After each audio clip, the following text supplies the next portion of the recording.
Welcome back to another episode of Brands Bites. Coming at you a few days late because it's hard to do my schedule and schedule these things. So these things just happen when they happen sometimes, and at least they're happening. So starting off today, we have a man who swindled 5 free cars from Tesla gets a 4-year sentence. How does that even happen? But he did manage to swindle Tesla into giving him 1 free car after another, and has received a 4-year sentence for fraud because you can't do that, sir. Though I guess you did, you really pushed your luck. Maybe 1 or 2 and you would have been, questionable, but whatever.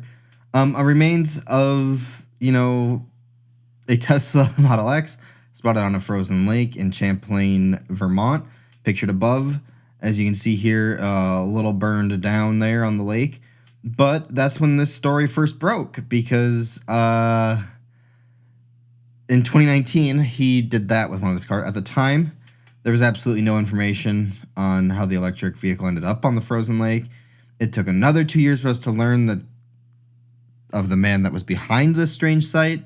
In 2021, we reported on an Office of the United States Attorney's District of Vermont bring a case against Michael A. Gonzalez, a 32-year-old man from Colchester, Vermont, of which was related to this as well. When the vehicle was first discovered, our leading theory was insurance fraud. According to the indictment, that theory turned out to be accurate. But the backstory is much crazier than could have been expected. The United States Secret Service and the Vermont Department of Motor Vehicles revealed that Gonzalez exploited a Tesla's purchasing system to buy vehicles and then take possession while not allowing the final payment to go through. He would then sell the vehicles to used dealerships or individuals online.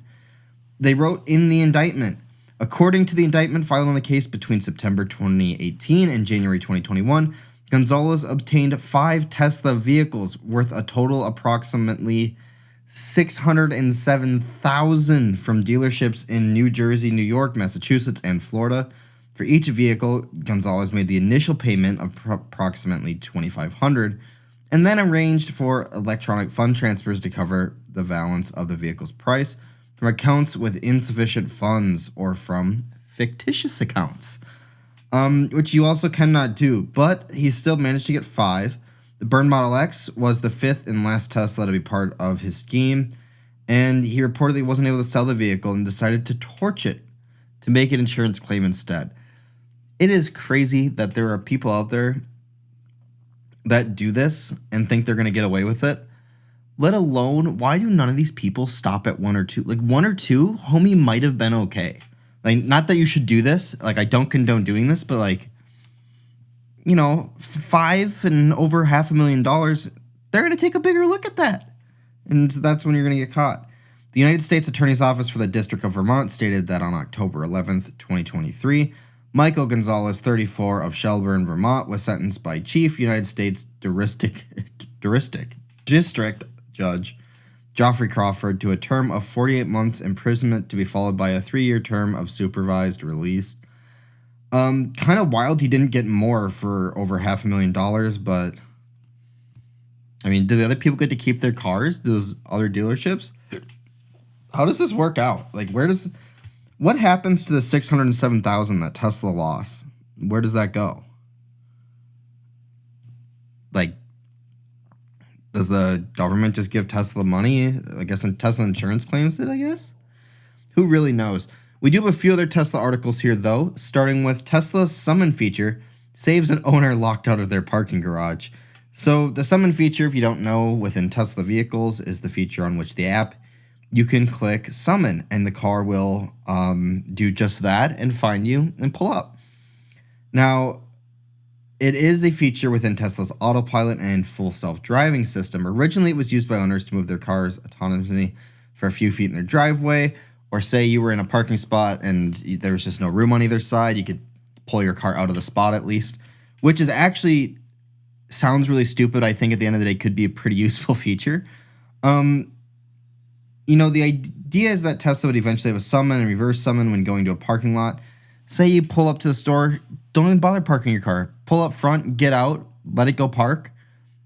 When you're done in the store, maybe the app knows and just lets the car out, or maybe to just click a button. But like the rest of Tesla's full self-driving, it's not quite there yet.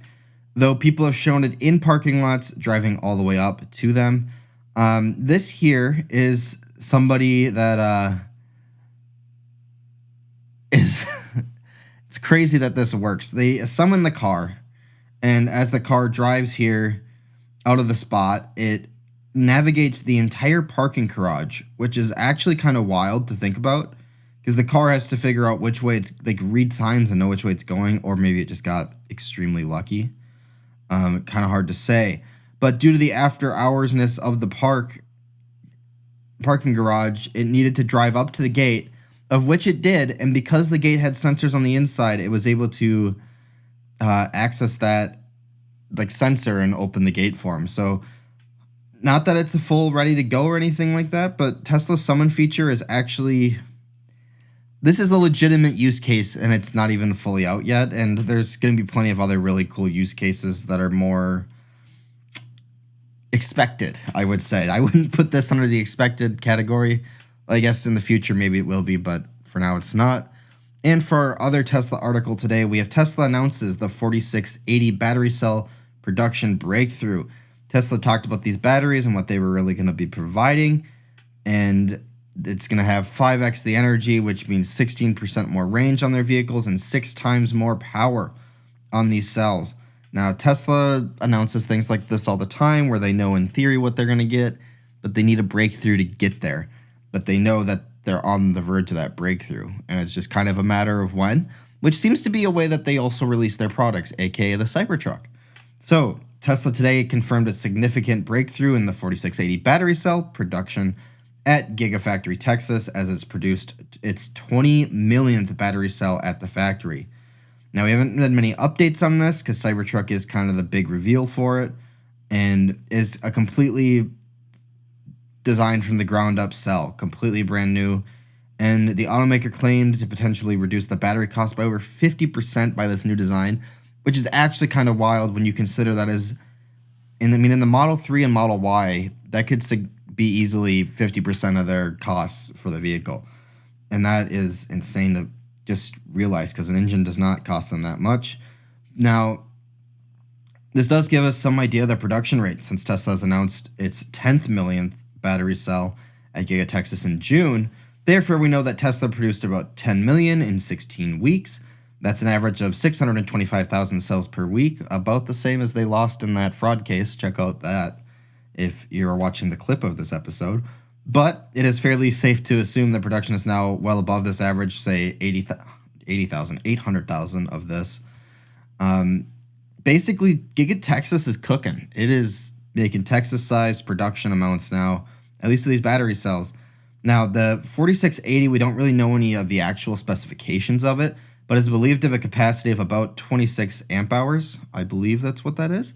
Though it may have to have improved recently. That means that Tesla's 4680 cells are roughly 100 watt hours, and that Tesla's producing about 80 megawatt hours of 4680 cells per week. I don't know all the abbreviations for this, so we're kind of guessing. Now, at a battery pack capacity of 65 kilowatt hours, which I don't even think they make anymore, that'd be enough to roughly produce about 1,200 vehicles per week. Reading is gone, but if we slash that number in half for producing the Cybertruck with a battery of about 130 kilowatt hours, which is the estimate of the battery pack for that thing, because you can't stop at 100 watts when you have a truck that's going to need that much battery. Now, everyone likes to talk about Tesla's vehicles, about maybe some of their solar panels, but people think of them as a car company, and I think that is where, if you were to think of them as a car company and you were to then look at their stock, you'd be like, how are they so overpriced? But what you really need to realize is the technology behind a company like Tesla, because the 4680 cell, if it really does reduce battery costs by half, is one of the biggest breakthroughs in the last decade, let alone self-driving. With the way that Tesla is going about doing that feature, sure, it's not ready, but that is something that will be absolutely game-changing, and it's pretty clear that Tesla is leading the front in that too.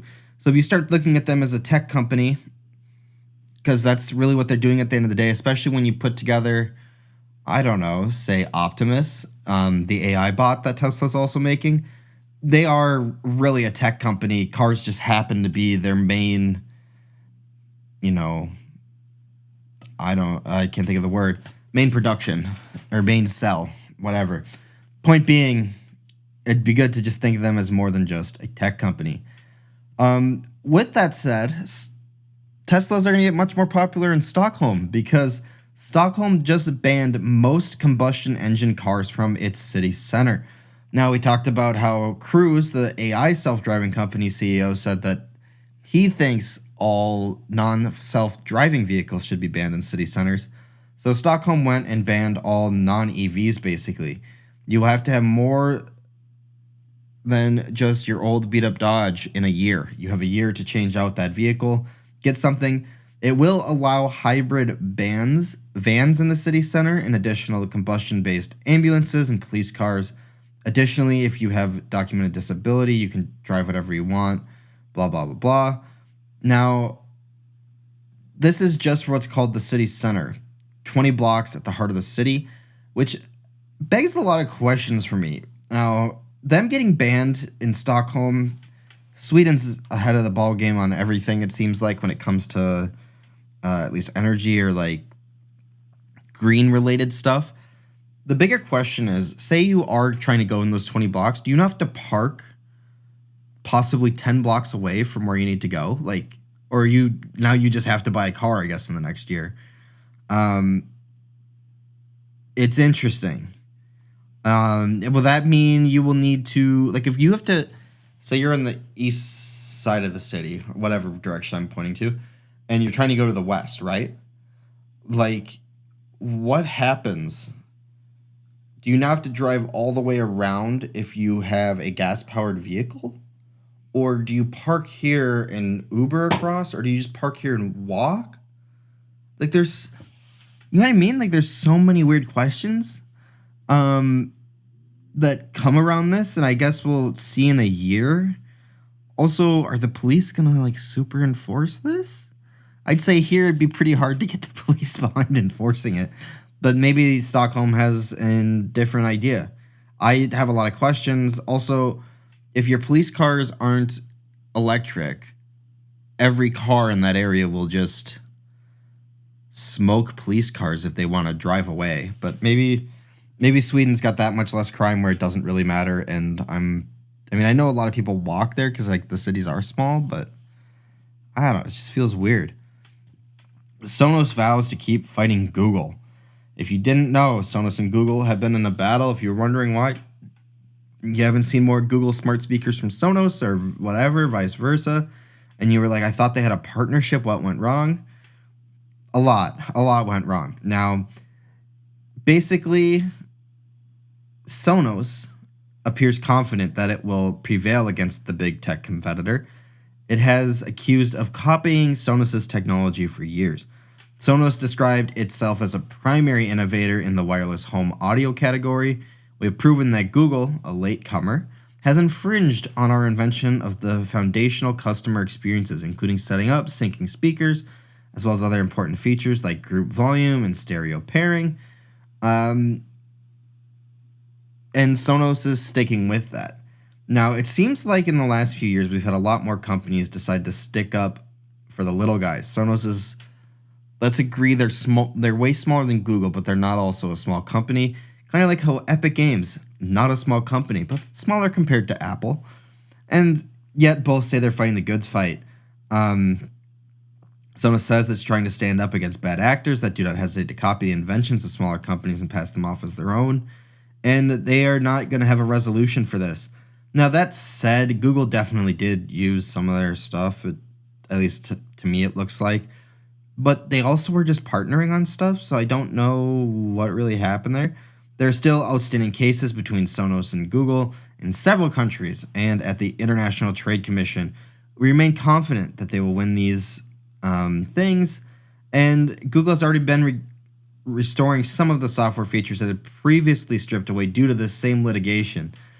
But this decision is ultimately good news for our users if you're a fan of Google. that that will once again be able to seamlessly group and integrate Google smart speakers for continued innovation. So if you were wondering, Google did not kill off these features. They legally decided to temporarily remove them and are now giving them back.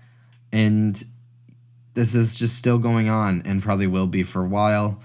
And on that same note, I believe that is it for the Google one, but Apple may lose out on its annual $20 billion deal with Google, thanks to the latest antitrust case, but it also may be a temporary setback, and I'd be shocked if Apple's not working on their own search engine.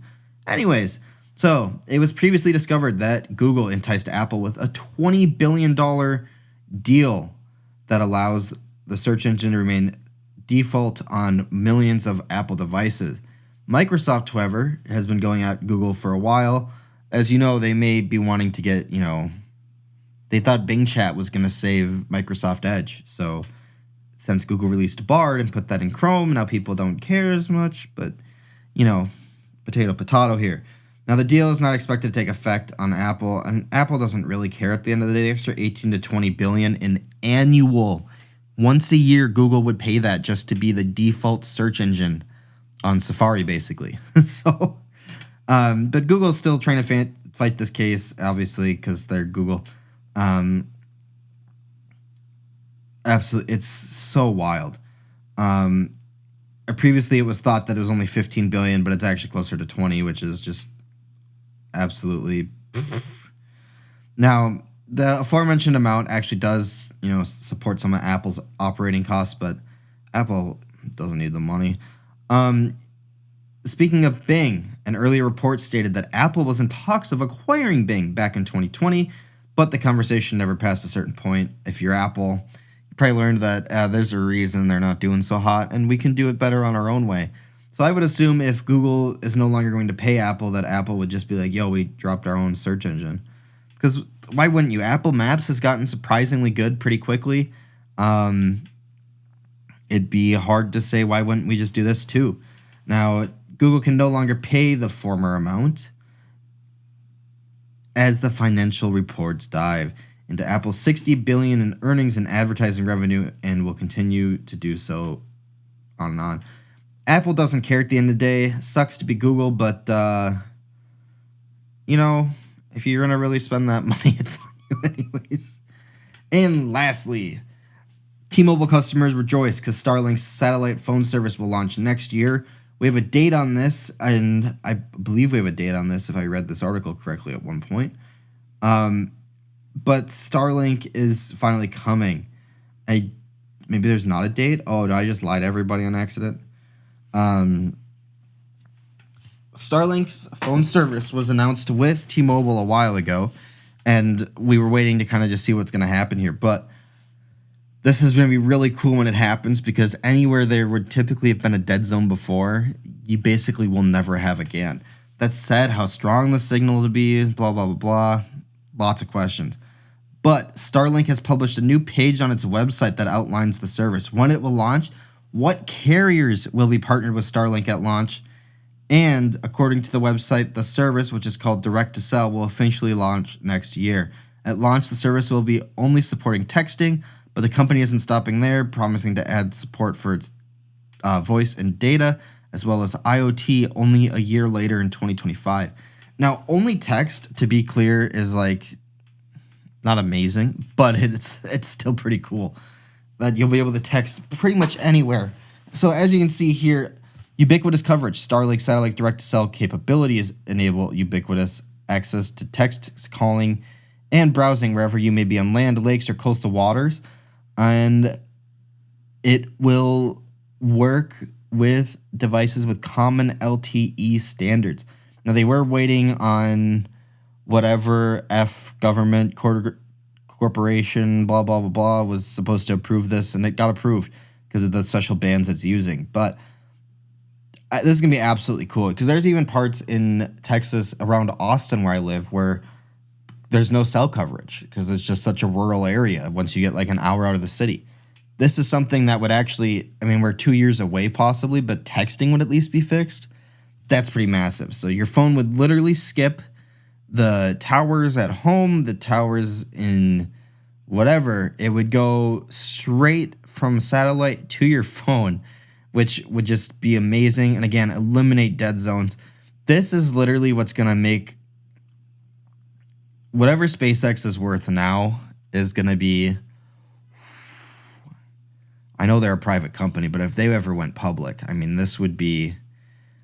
There's no other space corporation ever that's been publicly successful. And Starlink is literally the way they're going to do it. And it's happening. It's like here, it's happening. The way Elon's managed to do this with so many companies is insane. So in the USA, T-Mobile will be that carrier. Rogers in Canada, KDDI in Japan, Optus in Australia, One NZ in New Zealand, and Salt in Switzerland will all be the current platforms to, work with this. And again, Starlink's really cool, right? Starlink on its own, just the Wi-Fi system is cool. The surprisingly low latency, the download and upload speeds. I mean, all other satellite internet looks like straight garbage. But this direct-to-cell thing, this is next level. And to be honest, I don't see why they don't offer just their own cellular plans here. I would not be shocked if in a year they do that. I mean, there's no reason not to, especially once this takes off. I mean, if they use other cellular providers to kind of get their foot in the door and fund getting more of these satellites up there, I think the long game plan is you offer your own cellular network, and then out of nowhere, we have a actual different mobile carrier competitor that's not piggybacking on someone else's network. That's literally just their own network, which is, once you put it in that perspective, blows everything else out of the water. Absolutely incredible. Excited to see this, and I believe that's it for today's episode. So with that, I hope you enjoyed this one, and I'll catch you guys in the next one. See ya.